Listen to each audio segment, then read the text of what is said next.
Welcome to Sports Wars and Sports Picks, co-sponsored picks and previews for the AFC and the NFC and the title games in the NFL. We're to the final four of the round of the NFL. Last week, three of the four home teams held on. One did not. The Buffalo Bills, the preseason favorite to win the Super Bowl, went out in the divisional round. Of course, if you've been following here on Sports Wars or at Sports Picks, one of our preseason picks was that the Bills would not make the Super Bowl, and they did not. Some of those NFL future bets have already cashed.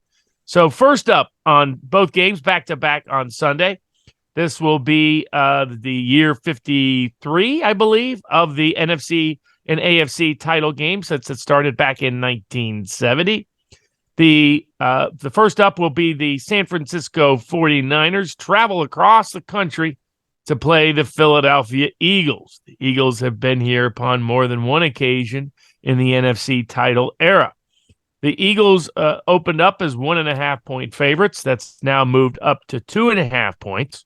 At one point during the week, it hit as high as 3, but quickly came back down to 2.5, depending on which sports book you are shopping at. Total has been drifting a little bit around 46.5, 47. 46, depending on where you got it during the week. Looks like it will finish around 46.5. The public loves the Philadelphia Eagles. More than 2/3 of the tickets on the Eagles on the spread. More than 2/3 of the money line tickets on the Eagles as small home favorites. And the public leans toward the over, but it's not as lopsided as the other game we'll talk about in the AFC title game, the primetime matchup a little bit later in the day.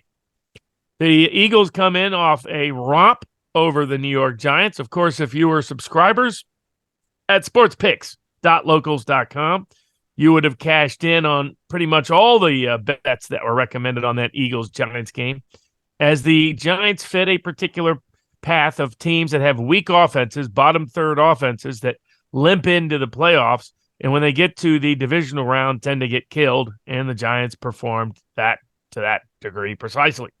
The Eagles looked good, looked healthy, though Jalen Hurts still didn't run the ball as aggressively as we saw through in his pre-injury the rest of the season. Defense was dominant. Giants couldn't move the ball. By contrast, San Francisco 49ers played a low-scoring defensive game. Both teams just kicking field goal after field goal after field goal, and I could keep going because I believe there were 8 of them in the game. And Dak Prescott, the interception hex returned. He hadn't had back-to-back games all year without throwing a pick, and he threw a couple of doozies, while the rookie, Brock Purdy, was the guy not to make the big mistake. Indeed, a lot of film breakdown showed that one of the things that really struck a lot of film analysts was not so much the big plays Purdy made, because there weren't many of them, but it was the big mistakes he managed to avoid over and over again in positions where rookies tend not to play that way. Now, a couple of interesting trends coming into this San Francisco-Philadelphia matchup. There's a couple that are in favor of Philadelphia. First, home favorites of less than a touchdown in the modern era of the NFC Championship have won and covered at something close to a 70% rate. Indeed, the number of teams that win without covering in the title game is pretty rare in recent history. The second factor is Purdy's trying to do something no quarterback rookie has ever done. Not Big Ben couldn't even do it. And that is win his first title game as a rookie at the quarterback position. The last 4 that tried were 0-4, including, as we mentioned, Big Ben. Now, a couple of them were frankly terrible quarterbacks. Mark Sanchez, who got in on Rex Ryan's defense. Sean King, who got in on Tony Dungy's defense. Big Ben was the real deal, but he was playing against Bill Belichick's Tom Brady's New England Patriots. And that history had between Pittsburgh and New England had always favored Belichick, who kind of owned the Pittsburgh Steelers. And the fourth matchup, which is I'm blanking on at the moment, was another rookie matchup where the other team was actually quite talented. But can Brock Purdy do something no rookie quarterback has ever done, make it to the Super Bowl? Then there's the factors favoring the San Francisco 49ers. The better offense, as measured by yards per play, has a 12-4 record against the spread in the last 16 title game matchups. That favors San Francisco. The team with the better points per game defense has won and covered close to 2/3 of the time, going all the way back to the very beginning of title games of the 1970s. That, again, favors the San Francisco 49ers. And then so you have two basic core contextual factors from a spread history perspective that you could make arguments for Philly. You could make arguments for the 49ers. Now, in terms of individual matchups, what stands out to me is that the only big difference in this game, other than the questions about Brock Purdy being a rookie on the road and Jalen Hurts' shoulder injury and whether that limits the running game for the Eagles, is that the Eagles have the better pass defense, though only marginally so, but the 49ers have the much better run defense and the run edge. The 49ers' run offense is one of the best in the league. The Eagles' only vulnerability on their entire team is that they have one of the worst run defenses in the NFL. And good running teams have run all over them. On the flip side, the Eagles' corners are a lot more legit than the 49ers' corners, at least in consistency and due to some injuries. And the Eagles' pass rush has almost set records of the modern era for the number of sacks and number of players with sacks. But the 49ers have been pretty close in that capacity. They're otherwise strikingly equal and even teams in matchup. And you have the historic 2.5 point edge that would go to the home team. So the total is interestingly low given the last week. All the games went under. The first round, wild card round, most of them went over. And they are expecting a lower scoring game, likely due to the fact that these are quarterbacks who are here for the first time and due to the fact that these are two of the most dominating defenses in the NFL. If you're also, from a prop bet perspective, if you like San Francisco, probably one of the best bets to make is to take a lot of San Francisco rushing total overs, given that is where they have the biggest discrepancy and advantage against the Eagles. If you like the Eagles, probably one of the better advantages to take is expect more passing yards than they anticipate. So that dynamic duo of A.J. Brown and Devontae, who caught, the first Devontae Smith, who caught that first 60-yard pass right out of the gate against the Giants. And Goddard, we recommended his tight end props over last week. They cashed pretty quickly and early. That might be another option, though the 49ers linebackers are the strength of that defense. So it'll be an interesting match. If you look at how Pro Football Focus and others rate the players, the Eagles actually have the edge. The Eagles have more defensive players. They rank in the top 10% of the NFL than the 49ers, in part due to some injuries in the secondary. On the other hand, the 49ers offensive unit players are not always consistently ranked high, depending on which talent rating you're using, but they are particularly well suited and well fitted for this Mike Shanahan, Brock Purdy offense, and Deebo Samuel, George Kittle, and, of course, the one and only Mr. McCaffrey. McCaffrey comes in a little banged up. Some other players come in a little banged up, but it's that time of year in the NFL. Jalen Hurts also comes in a little banged up, and some other Eagles come in a little banged up. So it should be a fun, nasty, old-school, hard-fought battle that a lot of folks expected to have last week. We should see this week in the 49ers and Eagles in the NFC Championship. Your thoughts, Cricket? Man, I think this is going to be a very, very hard-hitting football game. Two of the top 5 defenses in the league that have been that way all year long. Quarterbacks that are playing very well right now. Brock Purdy, like I said, trying to become just the third rookie quarterback to became just the third rookie quarterback to win his first 2 postseason starts. Trying to be the first one to get him to that Super Bowl. And I think he's played really, really well, man. Like you said, he's done really good at not screwing up in spots. He hadn't really had to make the big play, got enough weapons around him where he can distribute that ball appropriately in space and be able to let those guys make some plays for him, and had some guys making plays for him. Kittle got that big juggling catch last week and stuff, exciting stuff going on from those guys. And then you got Jalen Hurts, who's in the MVP finalist out there, just been playing great ball all year long, rushed for a touchdown and threw for 2 more last week against the Giants, just playing really, really high caliber football. But can he stay healthy throughout the entirety of a game against the defense, which is going to be probably the best defense that both of these quarterbacks have faced to this point? And so, can he stay healthy and be out there for the full game? Because if he has to leave the field at any time for any amount of time, then that team takes a very big step back on the offensive side of the ball. So I'm anxious to see if he can stay healthy and if Brock Purdy can continue to not make the big mistake and put his defense in a tough spot, giving his team his opponents short fields and things of that nature. So if both these quarterbacks can play at a high level, it's going to be a very exciting football game come Sunday. What do you think, Cody?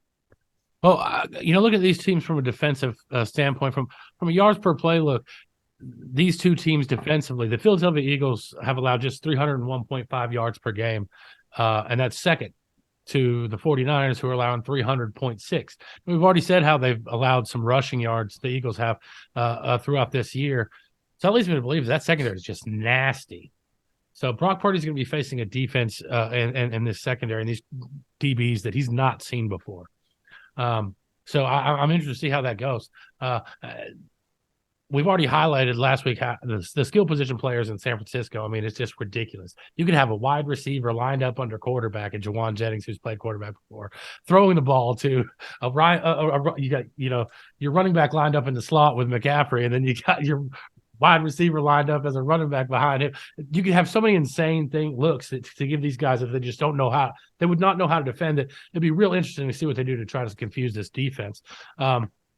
Because that's a good point. Like one thing that stood out to me was this Eagles defense is designed to defend pretty much everybody in the NFL except the San Francisco 49ers. Because what they have. And really no team's prepared for the San Francisco 49ers, including the San Francisco 49ers, because they have yet to devise how much different creative stuff they could do with all these guys.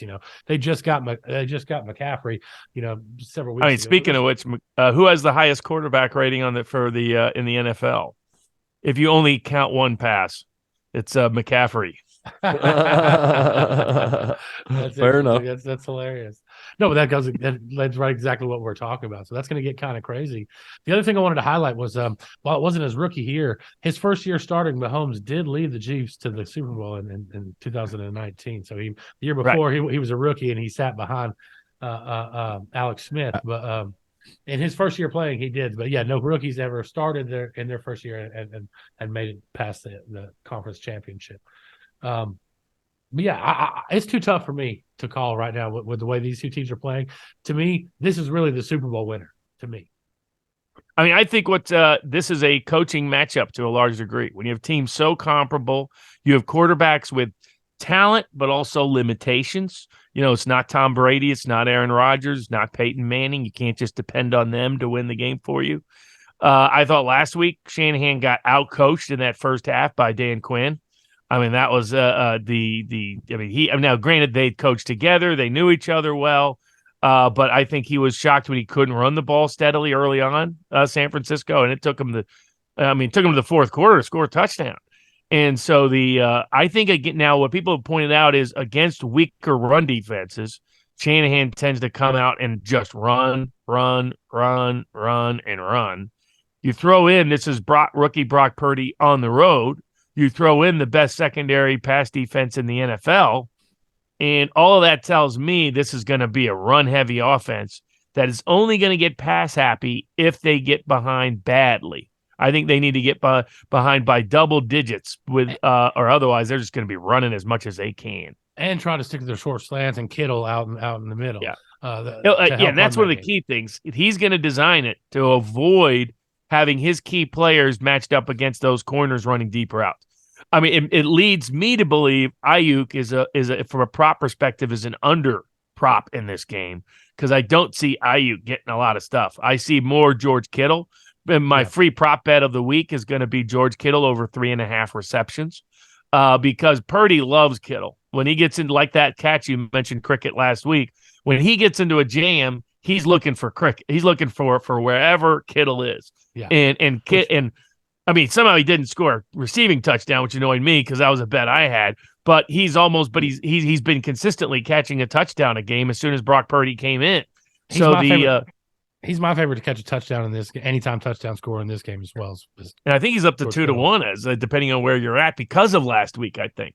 But if you look at a weak link for the Eagles defense, it's not, I would say it's a weak link, but it's weaker than their secondary. The one place you can attack passing is throwing to the running back, throwing to the tight end, and that's basically what they have in Kittle, McCaffrey, and arguably Deebo Samuel, who's a hybrid player. I think you're right. I think you're going to see a lot of plays, a lot of creative plays, a lot of plays that try to get those guys into space matched up against somebody other than trying to throw vertically down the field against that brilliant Eagles secondary and ruthless Eagles pass rush. Your thoughts? I also wanted to highlight that the San Francisco 49ers, 3 of their 4 losses were on the road. So that speaks negatively to them there. However, they are on a 12-game winning streak. So, yeah. And the 2 teams that gave them trouble, Kansas City Chiefs and the Las Vegas Raiders, from a defensive perspective, some people compare these to the Eagles. I don't. I compare the personnel in the sense of you got 2 of the greatest receivers and a very underrated tight end, and you got some good pass receiving running backs. Though they flip from Miles Sanders to Gladwell in terms of who they're using in the receiving game and the running back side. So you might want to take the under on some Miles Sanders receiving props because they're not using Sanders right now in that role. But I think they're a team that loves to run the ball, and that set up everything else. And that's the one thing, the only real difference between these 2 teams is their run defenses. The Eagles bottom 3rd in the league. 49ers tied with the Titans for number 1 in the league. And in fact, at times, just a brutalizing run defense. I mean, they had people running 2 yards, 2.4 yards, 2.2 yards, those kind of numbers. And so that's where I find the only mismatch to be. But in terms of how the Eagles might attack the 49ers, what are your thoughts, Cricket? I think they're going to have to get pressure on Brock Purdy. Like you said, they got 75 sacks on the season, 3rd most all time. The only 2 teams that have more sacks than that in the season were those mid-'80s Bears teams that are legendary in NFL lore.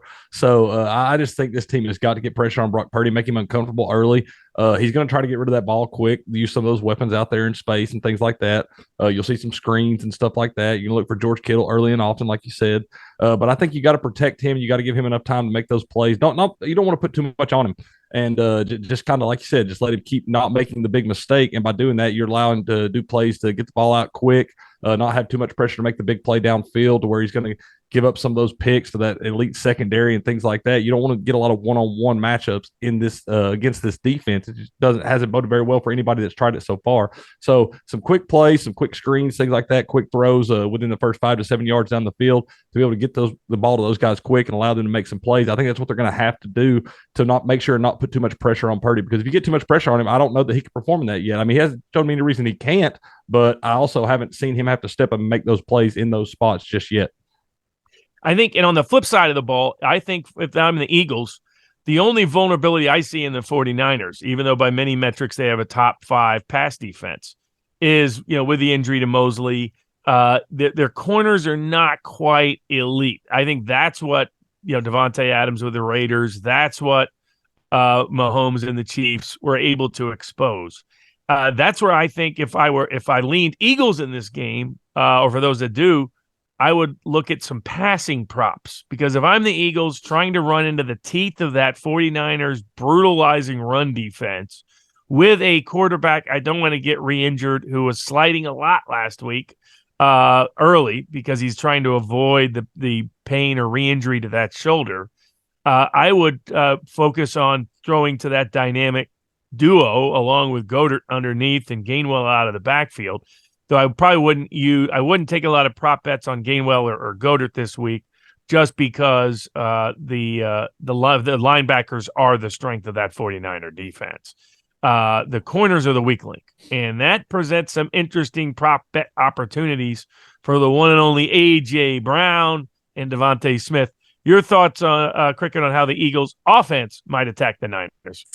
It's going to boil down to me if whether Jalen Hurts can stay healthy or not. I think they're going to have to go back to some of that stuff that's been their bread and butter all year long. Some of those designed run plays. He has more yards on design run plays than any other quarterback in the league. A lot of these other quarterbacks, Daniel Jones and things of that nature, the guys that put up a lot of rush yards this year, have been on plays where they've been flushed out of the pocket and had to scramble for those yards.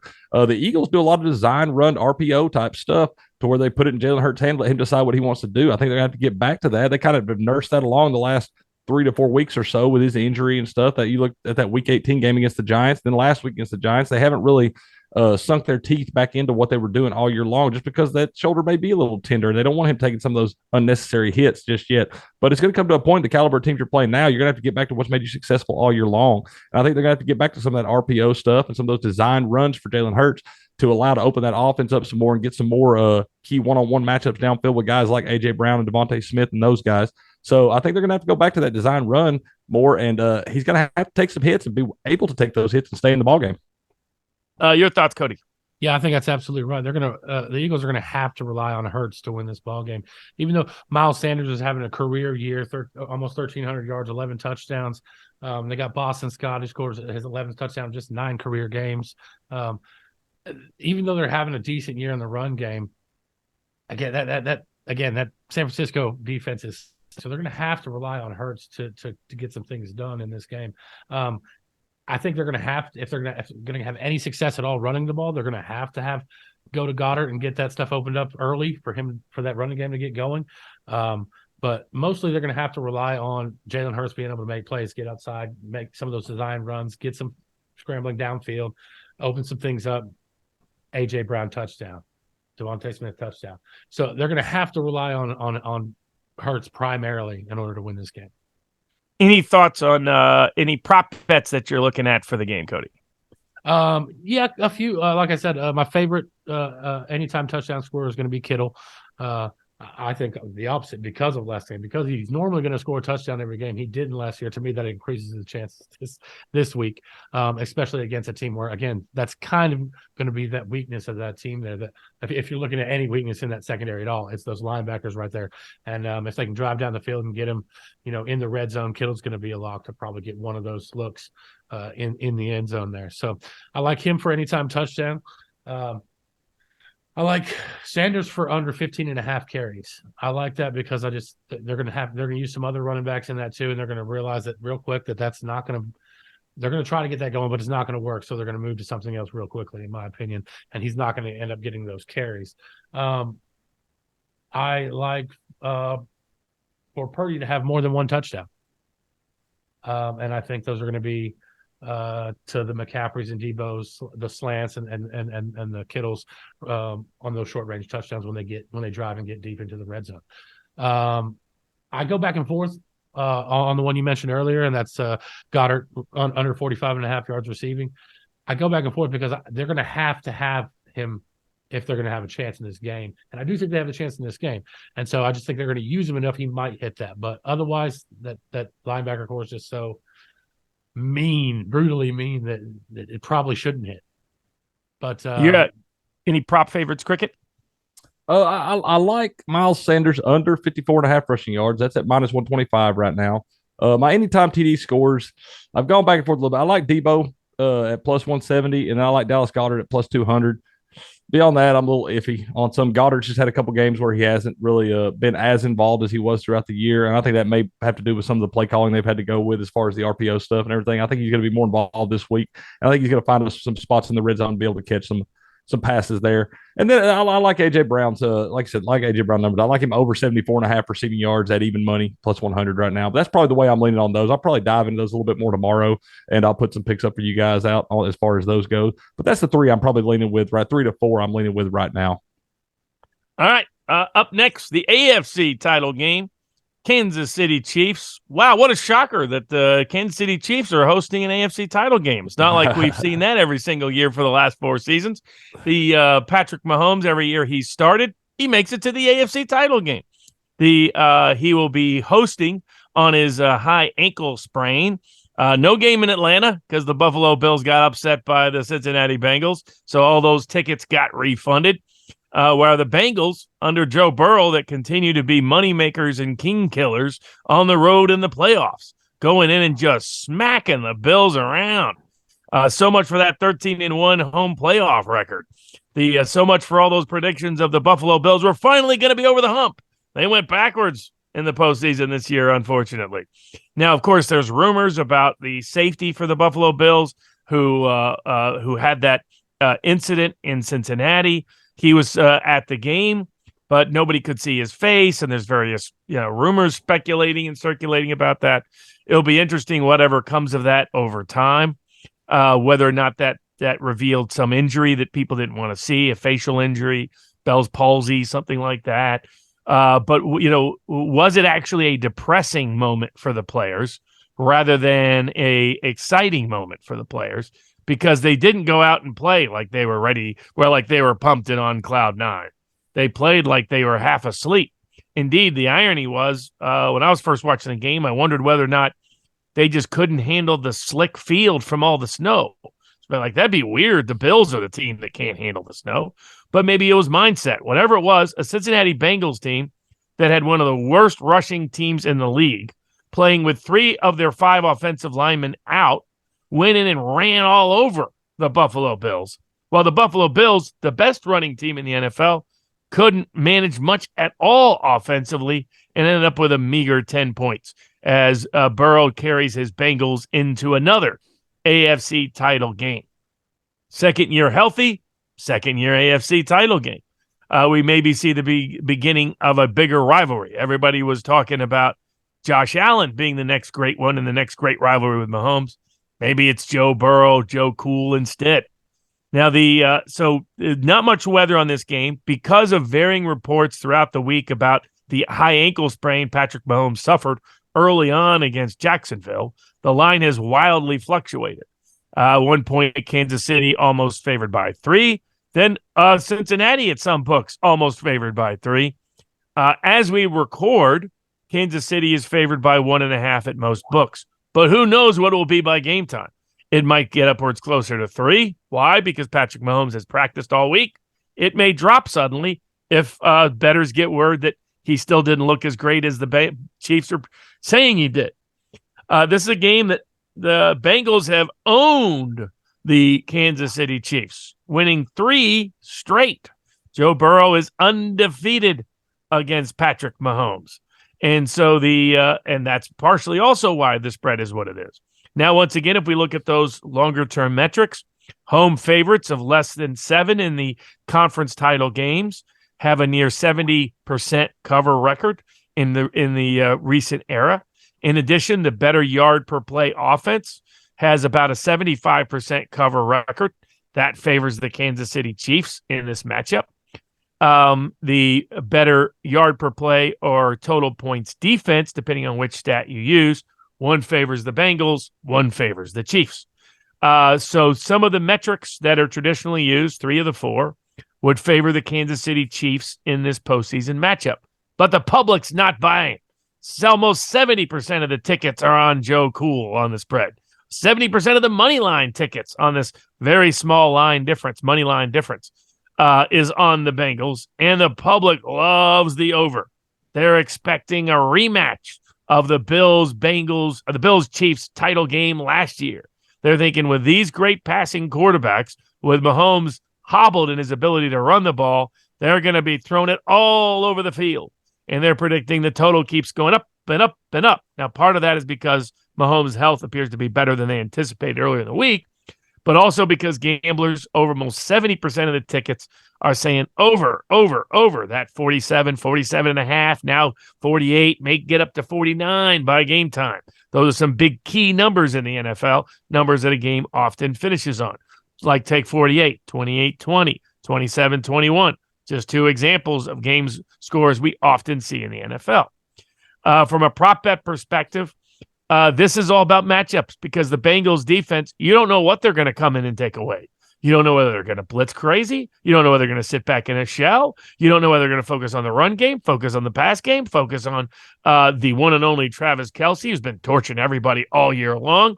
Apparently, Jacksonville couldn't fix its tight end defensive problems even last week, knowing that's where they were going. Even Chad Henne could throw to Kelce, and he was still open and scored a touchdown. So but you look at the Bengals defense. At times, they've taken Kelce away mostly. At times, they haven't.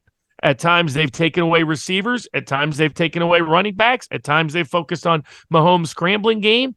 At times, they've rushed him heavily. At times, they've only rushed 3 and dropped 8. Remember that famous game from last year, the AFC title game. Bengals dominated in the first half, shut Mahomes out in the second half.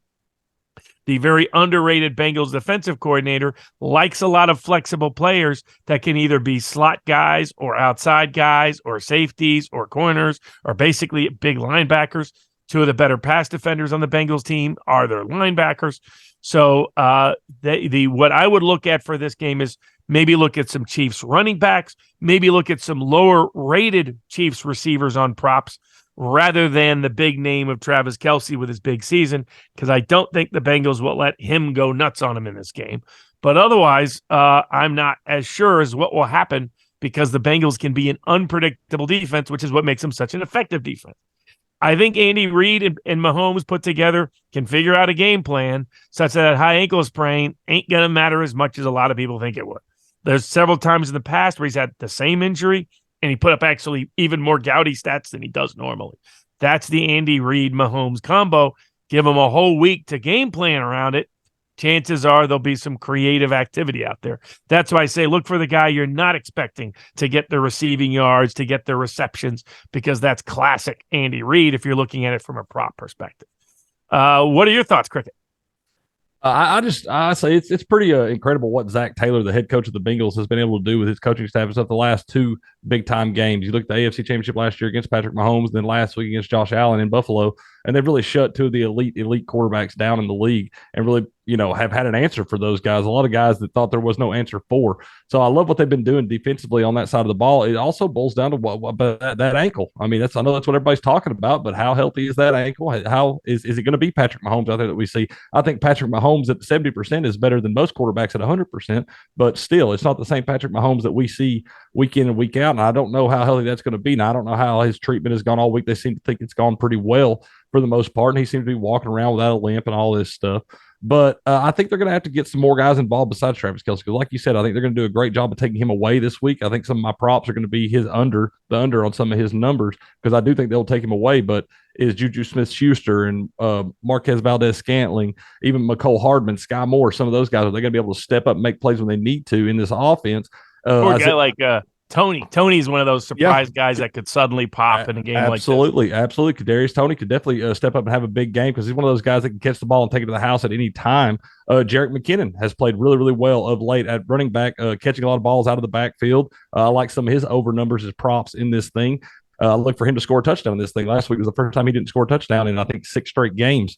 So I really like what he's been doing. Isaiah Pacheco has done well since taking over that starting running back spot about mid-season when he took over for Clyde Edwards-Helaire. So I love what he's been doing in that offense. But it's ultimately going to boil down to how healthy is Patrick Mahomes, and can he go the whole game? Because I don't think if something happened he has to go down, I don't think he's ever going to take himself out of the game. We saw that last week. But if his coaches and trainers decide that he can't go at a full speed and it's actually detrimental to his health, and Chad Henne has to come in, I don't think they have what it takes to get past this Bengals team, because I think Joey Buckets is just playing too high-quality football right now, and all those weapons around him are really performing at an elite level. And I just like the Bengals in this thing. I really do. I don't know if Patrick Mahomes' health is going to be able to last for 60 full minutes in this one. And without him at a very high level for 60 minutes, I don't think they can get past the Bengals in this spot. Yeah, Cody, one of those trivia facts about Chad Henne, he's the guy that the Michigan coaching staff thought was better than Tom Brady. I remember way back when Alabama was playing Michigan, and I was begging them to keep Henne in and please don't play Brady. Then they did play Brady. And then I was begging the Alabama defense not to blitz him. And then they blitzed him and I lost my bet. So that was another story for another day. But what are your thoughts, Cody, on this Chiefs-Bengals rematch from last year? Well, this Bengals defense has been up and down, but going back to last year, that second half, they were able to hold them to a field goal and then secure it with the interception in overtime there. And I was not as impressed at watching this team play the Bills as what everybody else seems to be. Like you highlighted earlier, I think the Bills played very depressed football. They didn't play like the championship team they'd been throughout the year, the team that everybody thought was going to the Super Bowl. They didn't play like that at all, and I think that fed into some of the narrative that this Bengals team was so good. That Bengals defense definitely didn't play as well as people think they did. That offense of the Bills was atrocious. Now, I think that Joe Burrow looked really good in that game, and there were times when that offense was really clicking. It probably wouldn't have mattered much with that amazing Bills defense throughout the year would have done that Joe Burrow was just clicking that well with Chase and others that it was fitting. But I don't think that that defense is as good. So I'm looking. It may get up there in scores if Mahomes find a way. But I am worried about that ankle. It's just a difficult injury for the type of player that Mahomes is. I mean, to some degree, you could say it's he's going to fare better with it than others because the way he can do the little jump throws and all the other types of throws he can make. But being mobile against this defense is going to be pretty important. And if he's not, it's going to hurt the game. Yeah, I think the key is we're going to see just how it's one of the great matchups. The Cincinnati Bengals underrated defensive coordinator who's taken given some of the key injuries they've had in their secondary, has managed to maintain at key junctures their defensive performance, despite, in my view, a lack of the talent to do it. Against Andy Reid, who's notorious for taking teams that have limits on them, limits at quarterback, limits at wide receiver, limits at running back, sometimes banked up offensive line, and you give him a little time to prepare, and he takes out that magic out of that magic hat. This is one of the great coaching just like the San Francisco Philly game. I really think both conference title games come down actually to coaches. These teams are so comparable in talent and season performance that I think we're going to see who comes up with the better game plan, who adjusts better in the game including, again, great defensive coaching staff with the Bengals, great offensive coaching staff for the Chiefs. And for people that don't remember, the Chiefs defensive coordinator is the one who took an average Giants defense and took them all the way to upsetting the New England Patriots in the Super Bowl as 14-point underdogs because he found a way to coach great defense in the playoffs. And he's shown that repeatedly while during his tenure at Kansas City as well, that they can elevate their defensive game where and when they need to. Similar with the matchup between the Eagles and the 49ers, one of the great offensive minds in the game, and Coach Shanahan. He got it from Gary Kubiak, not his dad. And one of the great coordinators are great coordinators on both sides of the ball with the Eagles and the Niners. I'm really interested to see which coach comes up with a better game plan, which coach makes the better adjustment. I would discourage live betting in these games. Unless you're taking the team that looks like they're getting blown out. If you're taking on a team to come back, okay, I get that. But just because one team jumps up, I wouldn't rush to bet that team because these coaches are too good. Their adjustment level is too high. Given their history of playing tight competitive games, my only free bet of the week is a teaser bet. And you could tease a whole bunch of different ways. But where I'm doing it is I'm getting the 49ers at plus 8.5 currently, and getting the Chiefs currently at, you could get them depending on where you get them. I like it if you can get the Chiefs above plus 7, which earlier in the week you could. Now you could only get them at plus 5, plus 5.5 in a teaser. So another way to do this is to bet the alternative line. But I don't see either one of these. I think it's less than a 10% chance that either one of these teams loses by more than a touchdown in the title game. They're too well coached, too much talent, too well disciplined, to perform too well all year. But I think it's going to be interesting. Any favorite bets or prop bets for the Chiefs Bengals, Cody? I like Chase under 84.5 receiving yards. I think Joe Burrow's gonna have to go somewhere else to get it done. I think he'll throw to Chase, obviously, but I don't think he's gonna make that mark. I think I'm a really big fan of the under there. I think Pacheco will have a touchdown, and I like the over 47.5 yards rushing yards. I like the Mixon under on the receiving yards, under 25.5 receiving yards, and to bet for Mixon to get no touchdown. Your thoughts, Cricket? Any favorite prop bet or other bet on the Bengals and the Chiefs? I like Samaje Perine over 17.5 rushing yards at minus 125 right now. I like Marquez Valdez-Scantling over 27.5 receiving yards at plus 105. And then I like Jerick McKinnon over 29.5 receiving yards at minus 115. And as far as my anytime touchdown scored, I think the only one I'm really going to go with this week is probably Jerick McKinnon. You can get him right now at about plus 140 on anytime touchdown. That's probably the only anytime touchdown I'm going to score, just because I think it's too many there's too many possibilities. I mean, you can go out there and you pick, you got to get good odds on most of them, but a lot of these odds are really low on these guys because it is so wide open on who's going to score these touchdowns. But I think there's going to be enough touchdowns to go around in this one. Right. So, but Jarek McKinnon's the only one I'm going to lean with any time. A couple of things I wanted to highlight. Joe Burrow is one touchdown away from breaking the record for Bengals touchdowns in the playoffs, breaking Ken Anderson's record for the Bengals. So that's kind of insane as he's not been there very long. Right.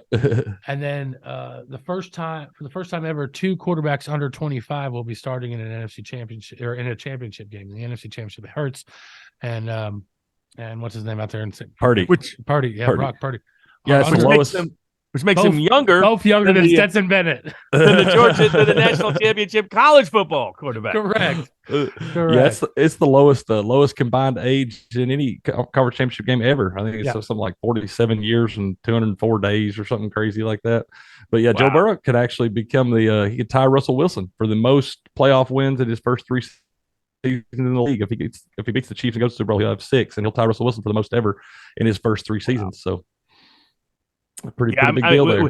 We got some legends in the making. Will Mahomes sort of solidify his reputation as still the beast of the great young quarterbacks? Will Burrow reestablish that he's going to take that mantle himself, including away from Josh Allen, who everybody thought it was going to be given to? And then will Brock Purdy be the second coming of Tom Brady, the late round quarterback that becomes a star and takes his team to the Super Bowl for the first ever rookie quarterback to do that in NFL history?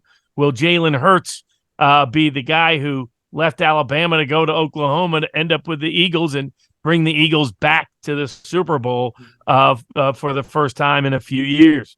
So it's a lot of great storylines, a lot of great franchises, I think we will see, unlike last week where we kind of saw some boring games, some blowout games. I think these 2 games are going to live up to billing. My only free bet here on Sports Wars is going to be George Kittle over 3.5 receptions. That's the thing I have the most confidence in, and is the thing that's just a free bet here on Sports Wars. Remember, everybody, to like, share, and subscribe here on Sports Wars. And, of course, if you want more high-quality analysis, Cricket's going to be doing a full write-up. Cody does a bunch of prop bet analysis. I have official recommended plays for this game up. I'll have a bunch up by Friday night or Saturday morning, which will include all the bets recommended for the props, all of them for the games, whether it's totals. This is a wonderful time of year because you can bet first quarter, you can bet quarters, you can bet halves, you can bet live, you can do all these things. We'll have a whole bunch of official recommended plays. Remember, at Sports Picks, the best value in handicapping. While other folks out there are telling you, hey, you can get a special deal right now and get 1 month of packages for $200 or 1 weekend of packages for $100, at Sports Picks for $25 a month or less than $200 an entire year, you can get over 1,000 picks a year. You can get hundreds of picks. We'll have over a dozen picks just for this weekend. You can pick and choose. And we are one of the only handicappers out there for 2 years running with a successful, profitable record in all sports. That's something rare. Best value, sportspicks.locals.com.